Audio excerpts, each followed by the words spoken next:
to Westchester Talk Radio, westchestertalkradio.com. All one word. I'm John Marino as we continue our series here as we work together to make it through COVID-19 in Westchester and throughout the surrounding area. Isolation therapy is what we call it. We are joined once again by Journal News, LoHud.com reporter Mark Lungariello. Mark, welcome back to Westchester Talk Radio. Let's get the countywide update from you. How are you and yours doing? Trying to stay safe, trying to stay sane, John. So, all right, great to have you back. Westchester Talk Radio is produced by Shark Creative, sponsored by our title sponsor, Entergy, the Indian Point Energy Center in Buchanan, White Plains Hospital, also the Polis Electric in Pelham, in Pauling in Putnam County, above Putnam County, in Dutchess County, and in New York City as well. So right above the Putnam border there. Michael Labriola, landscaping design and construction. Labriola, the last name is the first name in landscaping, and by Durante Rentals in Westchester, and located strategically all around the tri-state area, Route 17 North, Hasbrook Heights, New Jersey, and in Danbury, Connecticut, too, besides the locations in the state of New York in our tri-state area, 5 boroughs, and in Westchester and surrounding area as well.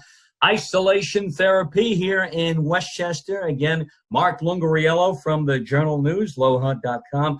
Mark, are we seeing numbers start to kind of flatten the curve, as they say in Westchester? We see the governors from the Northeast now trying to work together to reopen our economy, reopen our society as soon as possible if they can. Yes, well, it does look like the hospitalizations and cases are starting to flatten out. That doesn't mean that there's still not going to be an increase slightly, but if you look at it on a chart, it's basically, instead of shooting straight up, it's starting to reach a point where it's a plateau. And we're seeing that in Westchester County specifically, not just in New York State. We're seeing the hospitalization rate fluctuating. About 10 to 11% of all confirmed cases are leading to hospitalizations. That's significant in Westchester County for a very specific reason, which is there was this idea that cases would be like filling up a glass of water and the water pouring out over the top of the cup. So what's happening now is Westchester has roughly 3,000 hospital beds. The hospitalization rate is, about half of that. So that's manageable. That doesn't mean that you're still not going to see, that go up and down slightly, that there aren't people dying on a daily basis, of course. But it does mean that, like I said, you're starting to see this plateau level, and that maybe the social distancing measures are working so that that cup doesn't start to spill over in terms of the medical healthcare system. Now, Governor Andrew Cuomo says that we are going to see a spike in the suburbs and rural areas now in New York State. Westchester has been hit pretty hard. Does that concern you, what the governor says? Do you think he's just trying to tell us, wait, hold on, flattening the curve seems to be working, but we have to do more? I think there are two things at play here, right, John? So first of all, New York is kind of, has a lot of different states in one, if you think about it. And what I think he's been referring to is not specific to Westchester County, because Westchester was one of the early areas that had a hot spot in New Rochelle, as you're well aware. And I think that we were kind of tied up into what was going on in New York City in many ways. Obviously, it's going to hit the population centers most of all.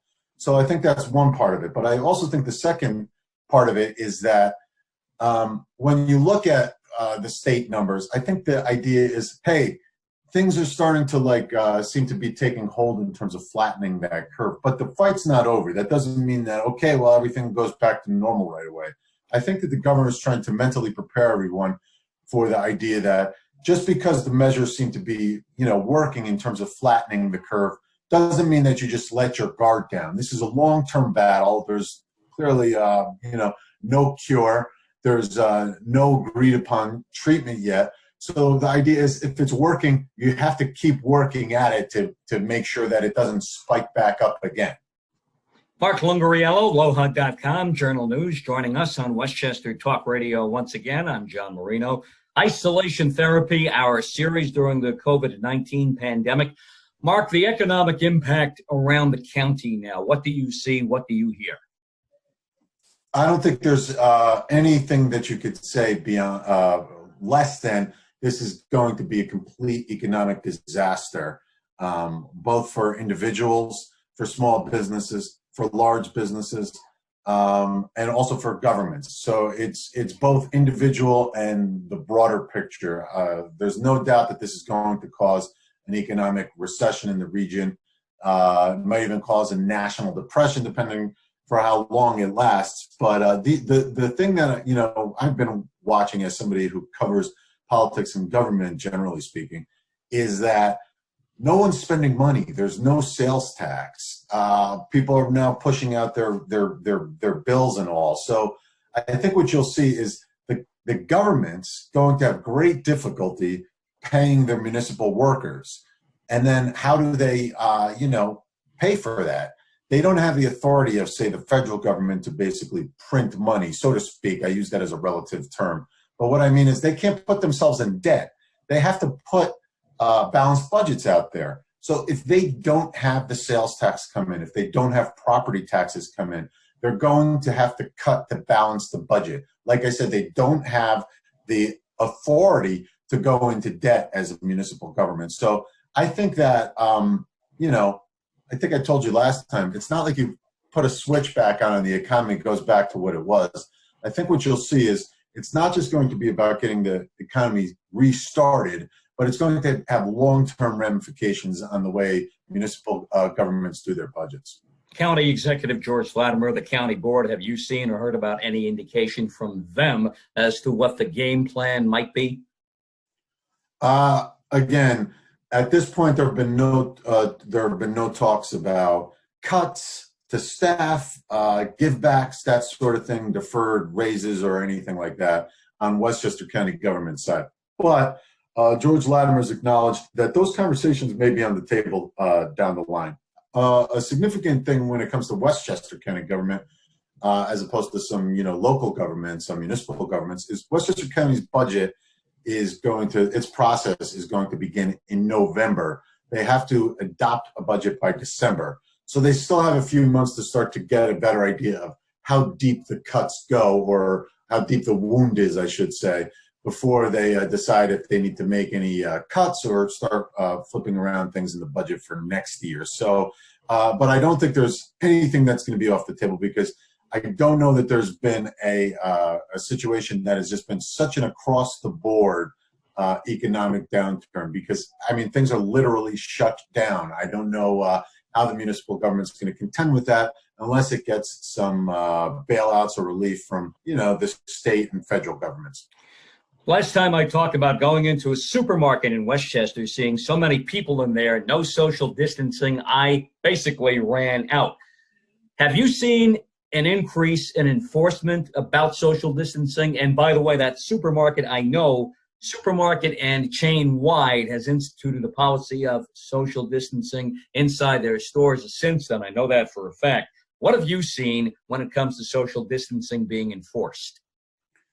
In terms of enforcement on local businesses, I've, anecdotally or personally seen it here and there. I'm told by municipal government officials that they're directing police and even parks staff, in the case of Westchester County government, to tell people, like on a bullhorn, basically, hey, split up. We've seen some situations in some other counties outside of Westchester, Rockland County, for example, where they've been issuing violation tickets for people that may be, convening or putting a group together larger than they should under the social distancing guidelines. But it's really something that's tough to quantify, I think, because so much of it is anecdotal. Like even your situation, for example, John, you say you saw X, Y, Z, but it's tough to know how widespread enforcement is, or how widespread it's not. And I think that really may depend on particular governments and particular towns, villages, and cities. One time, I own a preparatory school of New Rochelle. Baseball coach Fred Gallo, a victim of COVID-19, 537 career wins, a member of the New York State Catholic High School Athletic Association, CHSAA Hall of Fame. COVID-19 claiming him, also claiming a respected legislator in Westchester for many years, Richard Brodsky, who represented the Dobbs Ferry area in Albany in the Assembly from 1983 to 2010, stayed active politically since he left office a decade ago. A writer, his columns, articles would appear from time to time in the New York Post, among other publications. Richard Brodsky, a very respected man, very independent thinking, even though he was a Democrat. He will be missed. Yeah, so first, as a little bit of disclosure, I am an Iona Prep graduate myself, and I have to say, from what I've read, really big situation, big loss for the Iona community. Richard Brodsky, I've heard that he was showing signs of COVID-19. I don't know if it was ever confirmed that he was a positive case, but really called a gut punch for a lot of people. As a matter of fact, his last few columns that he had written for a publication in the Albany region were on the coronavirus. I know myself, I don't pretend to have had a particularly, close relationship with Richard Brodsky, at least compared to a lot of people that covered the State House in New York, but known in the community, and I mean in the journalistic community, as somebody that you call for a quote, an expert on so many different things, heavy accountability in terms of corporate, financing and oversight of IDAs and that sort of thing. Somebody that I certainly relied upon for quotes like that and insight into those situations. So I think that you're going to unfortunately see a lot of this in a lot of different communities, whether Richard Brodsky was a COVID-19 case or not. But it just looks like every area of society, every institution, whether it be police departments, legislatures, towns, villages, states, they all seem to be hit by this. And I think that this could be going on for months. So unfortunately, I don't think we've seen the last of it. Rich Brodsky, one of my favorite people to talk to during my years at WFAS radio in White Plains, late 80s and through the 90s. Like you say, Mark, always available for a quote, for an interview, sit down, talk, whatever. No doubt Rich will be missed. Condolences to his family. Also condolences to the Iona Prep community and to you as an Iona Prep graduate on the loss of Coach Gallo as well. Let's stay in New Rochelle for a second here, talking Iona Prep and moving on to something else. Lawrence Garboots of New Rochelle, who was first diagnosed with COVID-19 in the early days of the pandemic, almost a couple of months ago, now in the north end of New Rochelle. Any word about him, how he's doing? I did hear he was getting better. Yes, so full disclosure, John, I did not speak with him or his family, but just based on what we've reported on at the Journal News, LoHud.com, I understand that he's been released from the hospital, which is very promising. As we do know, there is some optimism about people on the younger end being able to combat the virus, but it doesn't mean it can't be deadly. Today, as of Monday, there were something like 550 to 570 deaths in Westchester County, and more than half of them were people over 70, 2/3 were people over 60. A lot of them had pre-existing conditions. Some did not have pre-recorded existing conditions. So as much as it does look to be most deadly to people that are vulnerable or older, it's not entirely, it's not exclusively. But to get back to your initial question, even one of the most well-documented cases seems that it's resulting in a recovery. So there is a level of optimism there that many people will, not need hospitalization, and certainly that those that do, we're hopeful that, that it doesn't turn out to be fatal for them. Mark Lungariello, LoHud.com, Journal News. We thank you again for joining us here in Westchester Talk Radio. Let's talk soon, Mark.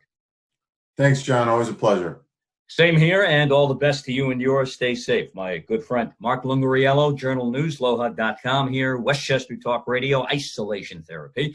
I'm John Marino. Westchester Talk Radio is produced by Shark Creative and sponsored in part by People like White Plains Hospital, also Michael Labriola, Landscaping, Design, and Construction. Labriola, the last name. Labriola, the first name in landscaping. Durante Rentals in Westchester, all throughout the tri-state area. Lipolis Electric in Pelham in Westchester, and in Pauling and Dutchess County in New York City as well. And special thanks to our title sponsor, Entergy, the Indian Point Energy Center in Buchanan.